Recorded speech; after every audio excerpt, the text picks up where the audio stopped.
It's Clifton Manneh again, making another video. What's up? This is Pirrelz. You know, you can subscribe to both of our TV channels.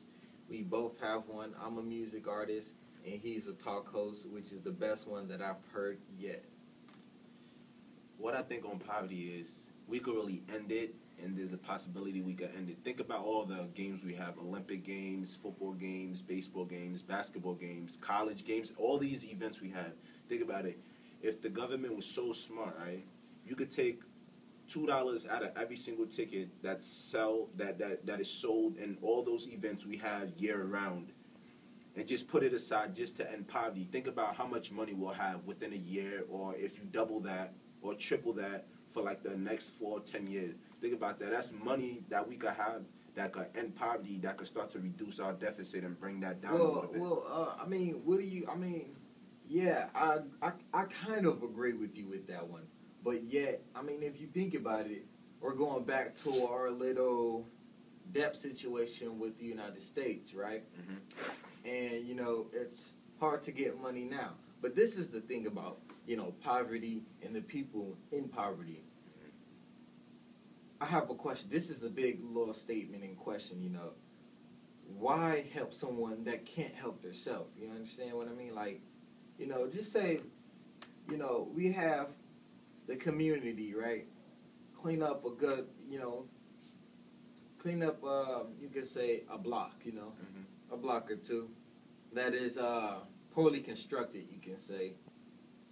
And, you know, we have people that don't care about the surroundings, littering, you know, and, you know, messing things up like plants, you know, gardening, you know, don't really care too much about how it looks surrounding them, as long as, you know, this is all about them. They don't care about how it looks, or, you know, they don't care. And generally, you know, I'm speaking upon us black people, that generally, like, the people under poverty pretty much do not care about their surroundings. And that makes us look bad on our part, because there's some people that really try. There's some African American, which, you know, African American, I'm Black American, but there's still black people that still try to make a difference. But we have people under us that are just lacking and just like doing crimes, robbing the banks, doing all type of stupid things to make us look bad, which I think is stupid. If you have a group of young men like us trying to start an activist movement, why not try to join it and be a part of it, instead of trying to like make fun of it, or just like, oh, you guys are clowning yourself on the internet, because there's no point of it. At least be a part of the solution, instead of just trying to cause problems and make yourself look bad and make everyone else look bad. Yeah, why make games, you know? It's sad that even the older generation looks upon our generation and say, wow, this is not how it used to be, you know, the 80s, the 70s, you know, they were like, wow, this is different, you know. Where we from, you know, Springfield, Illinois, our death rate is becoming a problem, and the rate of young black men going to jail and being sentenced to prison is increasing by the year.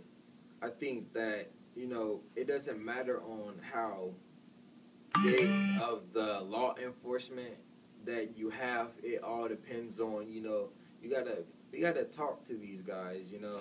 I mean, I'm one of them. I've been talked to before, you know. I was in that state where I was going out of control, you know. I didn't know what I was going to do. But there's a lot of opportunity out there. Like, seriously, like this lady, Tina, she's like a mother to me, basically, the CEO that comments on my thing. I talk on her wall, and Brian's like a brother to me. I only knew him for a couple of months, and the path he's going down and the path his girlfriend going down, I see them going down a successful path. But people just need to follow paths that's going to help them. I don't care if you don't have no father, if you have drug addictions. There's plenty of organizations out there that can really give you the natural resources you need and give you the help you need. You don't need to be running around here like a chicken with no neck. There's no point of it. So I think it's time for you to get your head straight, and there's too much opportunity out there in the game for you to just be slacking and just failing and falling behind like It's the rest. all in your head. Can I say something? It's all in your head. Okay, you know how people run around saying I'm like this because of how I grew up. I'm like this because of my mom, what my dad did. He went out on me. And, you know, people blame it on them. But if they really cared about their life and they really wanted to get somewhere, don't you think they would try to change? They would try to be different from the people in their family and the people who raised them? Yeah, that it all depends. Go ahead. And I think that's also true that she said, because I came from Africa.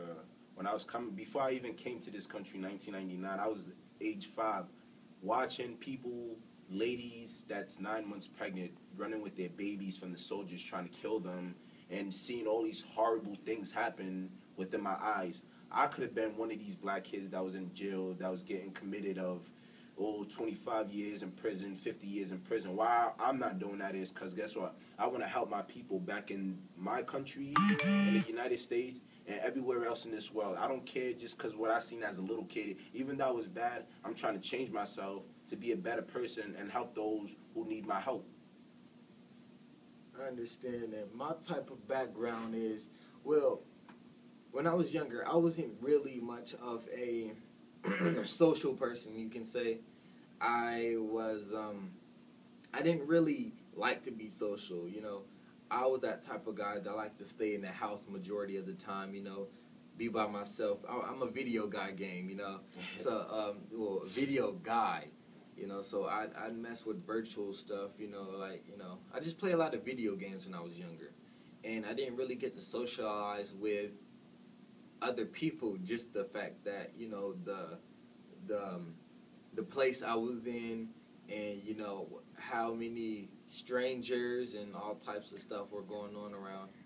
And, you know, I wasn't really born, you know, knowing my own father at that. But, you know, that didn't really hurt me as much. Really, I think I grew up way better than I imagined, just because even if I had only one mom that taught me everything that I need to know to talk like the way I am now, more educational, you know, that give me a state of mind, you know, get your mind straight. And it's I think it's all in your head, you know. It doesn't matter where you're from or anywhere else. It depends on what you want to make in your life. You know, you can see your own surroundings, you know, and you can tell what category you want to be in. And at a young age, I realized that I didn't want to be in that category. And honestly, I don't know what this world is going to.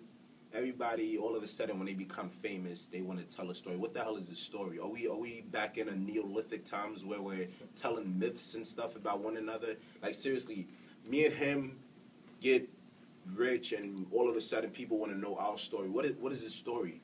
A story is not going to make you become a better person. You the one that makes yourself become a better person. If you work on yourself, you work on your future, and you see what you're lacking behind, and you see how you can fix yourself up, and then you fix yourself up. You don't need to tell a story so people can better understand you, so you can stop being angry because you grew up without a father or your mother passed away. It don't really matter. I lost my little sister in a car accident. It stressed me out every single day. You don't see me telling story to everybody. So I think all that story bullshit, like the president's telling story, oh, my grandmother did, or like the Congress is telling story. Everybody telling stories. There's no point of that story thing.